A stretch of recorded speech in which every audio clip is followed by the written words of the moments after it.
पद्धतीने घडी घालायची आहे। इकडे एक फोल्ड करायचा आहे आणि इकडे एक फोल्ड करायचा आहे।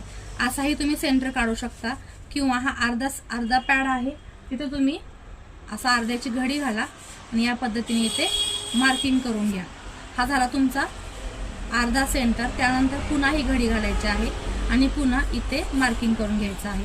म्हणजे जिथे तुमचा हा क्रॉस आलेला आहे, जिथे हा क्रॉस आहे तो पॉइंट म्हणजे तुमचा इथे हा आला सेंटर पॉइंट, जिथे तुम्हाला पॅड फिक्स करायचा आहे। आणि त्यासाठी तुम्हाला पुन्हा जर इथे आतल्या साईडला सेंटर पॉइंट लक्षात येत नसेल तर इथे पिन अटॅच करायचे आहे आणि या साईडला सुद्धा आपल्याला सेंटर पॉइंट तुमचा हा पिन अटॅच केल्यानंतर काढून घ्यायचा आहे। पहा निघाला, इकडे हा सेंटर पॉइंट, इकडे हा सेंटर पॉइंट।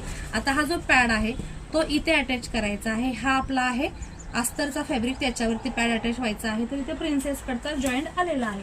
तर त्याच्यावरती शोल्डर पासून खाली बस्ट पॉइंट आपला घ्यायचा आहे। तर तो इथे घेतलेला आहे मी 11.25 इंचावरती साईज प्रमाणे। तर हा आपला 11.25 इंच सेंटर पॉइंट झालेला आहे।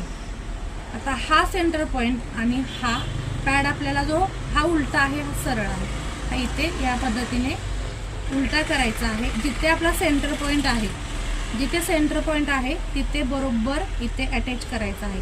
तुम्हाला जर वाटलं की हा पॅड हलतोय किंवा इकडे तिकडे सरकेल, त्यासाठी काय करायचं आहे, पिन आहे ती तुम्ही इथून अशी लावू शकता येते।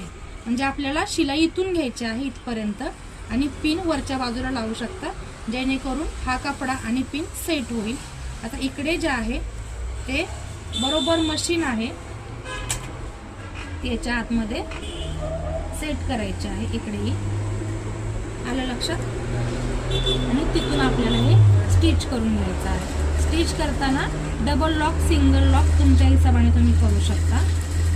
आणि जिथे प्रिन्सेस कटची शिलाई आहे तिथून हा मी पॅड शिलाईवरून शिलाई घेतलेली आहे पॅड अटॅच करताना। तर पिन काढून घेतेय। पिन काढल्यानंतर जो काही थ्रेड आहे कट करायचा आहे आणि या पद्धतीने आपला या साईडने पाहिलात तर पॅड अटॅच झालेला आहे, या साईडने हा पॅड अटॅच झालेला आहे। आता ही शिलाई या साईडला घ्यायची आहे कारण इकडे या साईडलाच आहे म्हणून।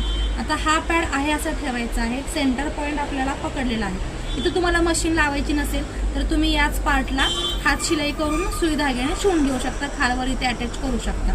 तर इथे मी हा पॉइंट इथे सेट केला। त्यानंतर आपल्याला दुसरा पार्ट जो आहे तो घ्यायचा आहे, जो की हा आहे, तो इथे याच्यावरती ठेवायचा आहे। इथे ओव्हरलॉक करायचा आहे आणि त्यानंतर इथे या ठिकाणी असा ठेवायचा आहे।